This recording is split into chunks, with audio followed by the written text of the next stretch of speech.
There is something you are doing with your money right now that God specifically warned against. Not in a vague general way, specifically, directly, with serious consequences attached. And almost every American Christian is doing it every single day without even realizing it is in the Bible.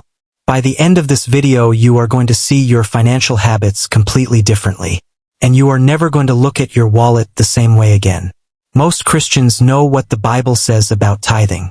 Most know the basics about debt and generosity. But there is an entire category of biblical financial warnings that almost nobody is teaching.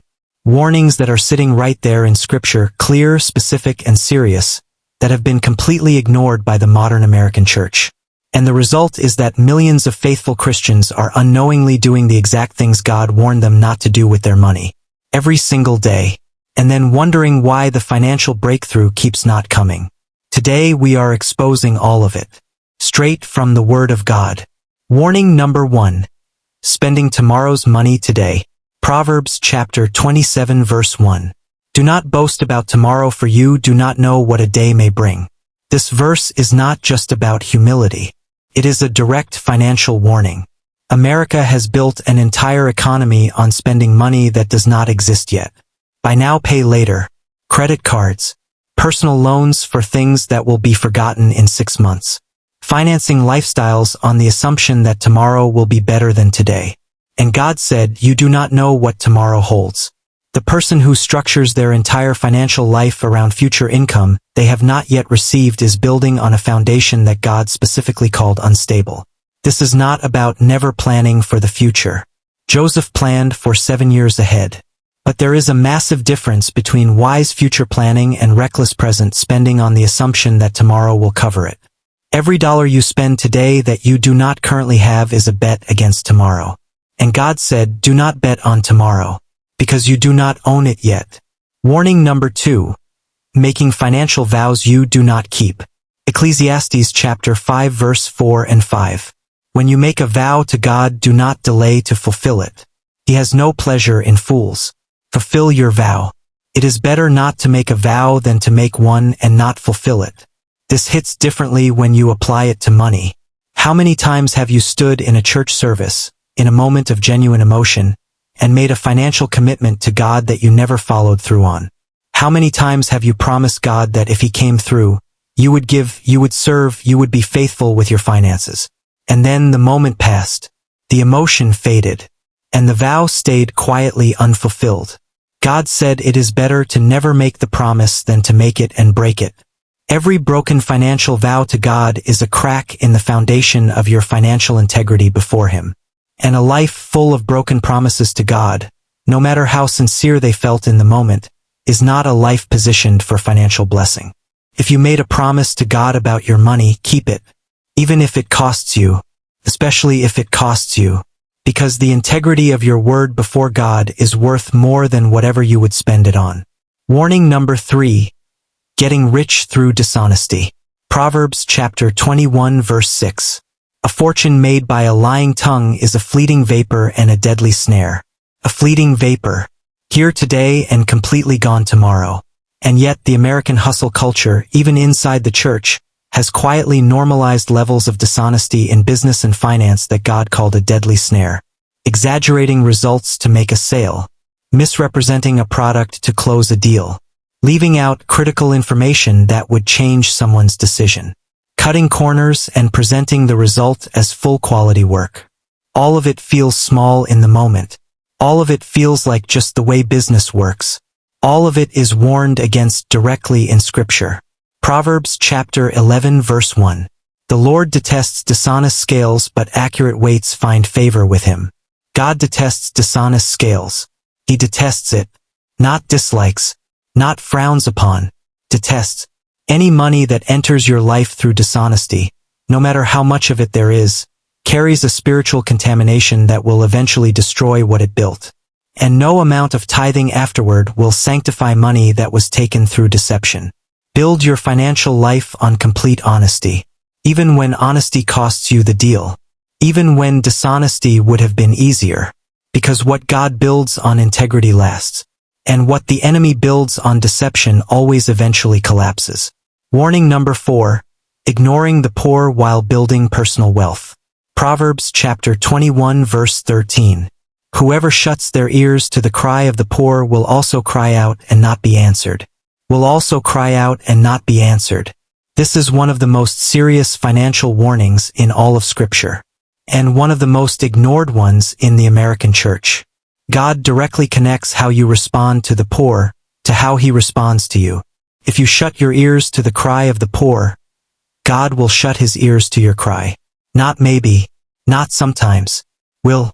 And yet the financial culture inside many American churches is almost entirely focused on personal wealth building, personal breakthrough, personal blessing, with almost zero serious attention given to what God says about responsibility toward the poor. Luke chapter 12 verse 48. From everyone who has been given much will be demanded. The blessing God has already given you, your income, your home, your resources, your opportunities, comes with a demand attached. A responsibility toward people who have less. Not as a suggestion. Not as a nice thing to do when it is convenient. As a condition of continued blessing. How you treat the poor is not separate from your financial life. According to God, it is one of the most important parts of it. Warning number 5, hoarding instead of stewarding. Luke chapter 12 verses 16 through 21. Jesus tells the story of a rich man whose land produced an abundant harvest. And the man said to himself, I will tear down my barns and build bigger ones. I will store all my grain and goods. And I will say to myself, you have plenty of grain laid up for many years. Take life easy. Eat, drink, and be merry. But God said to him, you fool. This very night your life will be demanded from you. Then who will get what you have prepared for yourself? This is how it will be with whoever stores up things for themselves but is not rich toward God. The man's problem was not that he had abundance. His problem was what he planned to do with it. His entire strategy was self-centered. Store it all. Protect it all. Use it all for personal comfort and personal security. And God called him a fool. The blessing God releases into your hands is never meant to stop with you. It is meant to flow through you, to your family, to your community, to the kingdom of God, to the people whose lives are waiting to be changed by what passes through your hands. The moment you start building bigger barns to hoard what God sent to flow, you have crossed a line that God specifically warned about. Stewardship means managing what belongs to God, not collecting what belongs to you. Warning number 6. Trusting wealth more than trusting God. Proverbs chapter 11 verse 28. Whoever trusts in their riches will fall, but the righteous will thrive like a green leaf. Will fall. Not might struggle. Will fall. This is the final and most important warning on this list, because it is the root from which every other financial sin grows. When money becomes your security instead of God, everything else follows. You hoard because you are afraid. You cut corners because you feel you cannot afford to be fully honest. You ignore the poor because you are protecting what you have. You spend tomorrow's money because you are chasing the feeling of security that money promises but never actually delivers. It all comes back to this. Who are you actually trusting? 1 Timothy chapter 6 verse 17. Command those who are rich in this present world not to be arrogant nor to put their hope in wealth, which is so uncertain, but to put their hope in God, who richly provides us with everything for our enjoyment. Wealth is uncertain. God is not. The bank account can be gone tomorrow. The investment can collapse by next week. The income can disappear with one phone call. But God, the God who fed Israel in the wilderness, who provided for Elijah through a raven, who multiplied 5 loaves and 2 fish to feed thousands, that God has never once failed to provide for the person who trusts Him completely. Your financial security was never meant to come from your bank account. It was always meant to come from your relationship with the God who owns everything in it. 6 things God specifically warned against doing with your money. Spending tomorrow's money today. Making financial vows you never keep. Building wealth through dishonesty. Ignoring the poor while chasing personal blessing. Hoarding instead of stewarding. And trusting your wealth more than you trust God. None of these are obscure hidden verses. All of them are sitting right there in your Bible. Clear, direct, serious. And every single one of them is being violated by millions of American Christians every single day. Today you saw them. Today, the excuse of not knowing is gone. Pick the one that convicted you the most. Take it to God honestly, and make one real change starting right now. Because financial freedom in God's kingdom is not just about what comes in. It is about what you do with what is already in your hands. And what you do with it, God is watching. If this video showed you something your church never taught you, share it with someone who needs to hear it today. Comment below and tell me, which of the 6 warnings hit you the hardest?